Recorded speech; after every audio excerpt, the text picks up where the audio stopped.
안녕하세요, 부반장입니다. 삼성이 용인에 300조짜리 투자를 한다고 발표했죠. 거기에 이미 땅을 가지고 계셨던 분들도 계실 거고 토지 투자를 생각하시는 분들도 많이 계신데요. 이번 영상에서는 아파트 투자 관점에서 접근해 보려고 합니다. 자, 일단 300조 투자가 얼마나 큰 건지 감이 안 오시는 분들이 계실 거예요. 이거부터 간단하게 설명드리면 면적만 약 215만 평이에요. 현재까지 역사상 최대 규모의 투자고요. 화성, 기흥, 고덕에 이미 큰 단지들이 있는데 이거 다 합친 거보다 더 큰 겁니다. 고덕이 120만 평 정도로 제일 컸었거든요. 여기가 평택 고덕 공장인데요. 지금도 짓고 있고요. 여기 보시면 이게 주차장인데 바글바글하죠? 이거 다 찹니다. 세실 수 있겠어요? 근데 이거보다 2배가 더 큰 걸 짓는 거예요. 완공이 되면 세계 최대 규모의 반도체 클러스터가 경기도에 들어오는 거예요. 엄청 크죠? 이게 발표가 나자마자 그 일대에는 뭐 난리가 났어요. 부동산은 하루 종일 전화받고 옆에 있는 한숲시티라고 옛날에 미분양 나서 별명이 한숨시티였던 곳이 있거든요. 거기는 지금 국평 기준으로 벌써 1억이 넘게 올랐어요. 호갱노노 실시간 보이시죠? 순식간에 몇천 명이 접속해서 보고 있었습니다. 발표 당일에 베베테크도 많이 했다고 하더라고요. 베베테크는 뭐냐면 호재 터진 거 모르는 집주인이 내놓은 매물에 계약금을 먼저 보내놓고 배액 배상을 하도록 유도해가지고 돈을 버는 방법이에요. 이런 건 혹시 궁금하시면 댓글에 남겨주시면 나중에 따로 영상으로 만들어 볼게요. 자, 그럼 삼성이 이걸 왜 짓냐? TSMC라는 중국 회사를 이겨야 돼서 그래요. 삼성이 메모리 반도체 분야에서는 1위인데 파운드리라는 분야에서는 밀리고 있거든요. TSMC가 점유율이 압도적인데 기술이 좋아서라기보다는 생산량이 압도적인 거라 생산량을 늘려야 됩니다. 우리나라는 반도체 수출로 먹고 사는 나라라 이거 지면 곤란하거든요. 그래서 나라에서도 밀어주고 역대급 투자를 하고 있다는 말입니다. 부지가 정확히 어디인지는 이미 많은 유튜버분들이 공개를 해주셨는데 따로 찾으러 가기가 귀찮으실 테니까 보여드릴게요. 여기입니다. 이렇게 생겼고요. 정부 발표자로 PPT에 나온 도면을 보고 어떤 분이 지도에서 찾은 거예요. 아마 99% 저기가 맞을 거예요. 이렇게 겹쳐드리면 모양이 똑같죠?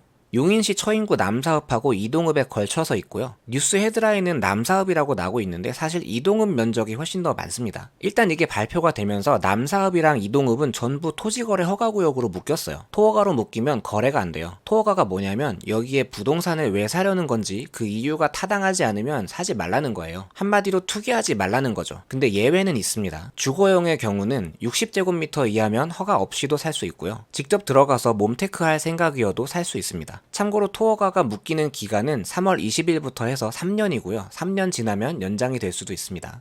그러면 한숲시티 사야 되냐고요? 그건 아니고요. 뭐 장기로 가져가시려면 사는 것도 좋겠지만 그건 좀 오래 기다려야 하는 투자고요. 일단 보면요. 이런 커다란 호재가 생겼을 때는 대부분 토허가로 묶이는데요. 묶이면 그냥 그렇구나, 묶였구나 하고 아무도 투자하지 않는 게 아니고요. 풍선 효과라는 게 생깁니다. 서울도 보시면 부동산 상승장 때 서울이 규제 지역으로 묶이니까 수도권이 오르고 수도권이 묶이니까 지방도 올랐죠. 이거랑 똑같아요. 남사읍이랑 이동읍이 묶이면 풍선 효과가 어디로 튈지 이거를 생각을 먼저 해보셔야 돼요. 그리고 또 생각해봐야 될 게 삼성이 300조를 투자하면 160만 명 정도의 고용 효과가 발생한다고 합니다. 160만 명이요. 근데 용인 인구가 107만 명밖에 안 돼요. 인근 지역을 볼까요? 동탄 39만, 안성 18만, 오산 22만, 이천 22만. 이거 다 합치고 용인까지 합쳐야 간신히 200만 명 넘어가요. 5개 도시 인구 전체가 다 삼성에 근무하진 않을 거 아니에요? 만약에 저 공장이 완공되고 돌아가면 동탄 인구가 그때도 39만 명일까요? 자, 그리고 경강선 연장 이슈가 있습니다. 경강선이 원래 현재 기준 판교에서 여주까지 운행하는데 경기도 광주에 삼동이라는 곳이 있어요. 이 삼동에서 아래로 빼는 지선을 하나 추가해서 이게 이동읍이랑 남사까지 연결이 됩니다. 그러면 이 지하철 노선을 타고 일하러 올 수 있는 지역들까지 리스트에 넣고 단지를 추려봐야겠죠? 네이버 지도에서 출발 도착 찍으면 차로 걸리는 시간이 나오는데요. 저는 남사읍 산단에 자차로 2-30분 내로 접근 가능한 곳들 중에 주거 환경이 괜찮은 아파트들은 전부 수혜를 볼 거라고 생각합니다. 어떤 단지가 인기 있는지에 대한 공부는 따로 하셔야 돼요. 아무거나 나홀로 이런 거 사시면 안 됩니다. 그래서 저는 동탄, 광주, 오산, 이천, 안성, 평택 이런 지역들이 수혜를 볼 거라고 생각을 하고요. 워낙 큰 공사라 호재 지역도 넓네요. 그 중에서도 동탄 중에서도 동탄 2신도시 쪽이 수혜를 크게 입을 것으로 예상을 하고 있어요. 제일 가까우면서 환경 세팅이 잘 돼 있으니까요. 동탄 1을 보시면 이쪽 오른쪽에는 신규 분양하고 있는 곳들도 있고 분양했다가 미분양 났던 단지들도 있습니다. 이쪽으로 살짝 내려오시면 신축 아파트 중에 갭 1억대로 투자할 수 있는 아파트들도 보이죠? 이렇게 하나씩 찾아보시면 됩니다. 아무튼 방금 말씀드렸던 지역들을 잘 살펴보시면 앞으로 투자할 기회들이 많이 있으실 거예요. 그리고 주의하실 점 하나 말씀드리고 영상을 마치겠습니다. 이런 큰 호재들은 뉴스가 발표되면 관심이 급증해요. 이때 마음이 급해질 수 있는데 전혀 서두를 필요가 없습니다. 있습니다. 여러분 이거 공사 완공 2042년이에요. 20년 남았어요. 이거 완공되면 저 환갑돼 갑니다. 여러분 한국 사람들 금방 끓고 금방 식는 거 아시죠? 이거 1년만 지나도 관심 시들해질 거예요. 그래프로 보면 이렇게 되는 거죠. 지금 부지런히 임장 다니시고요. 사람들 관심 식으면 가격도 다시 내려옵니다. 그때 좋은 곳들 하나씩 쟁여두세요. 그리고 투자 공부 꾸준히 하시고요. 이거 20년짜리 계획인데 이 떡밥 하나 가지고도 우리 평생 재산 불릴 수 있으니까요. 남들 관심 잃는다고 따라 잃지 마시고 공부 열심히 하세요. 제가 준비한 내용은 여기까지고요. 추가 소식 있으면 또 전해드리겠습니다. 구독과 좋아요는 영상 제작에 큰 힘이 됩니다. 시청해주셔서 감사합니다. 좋은 하루 되세요.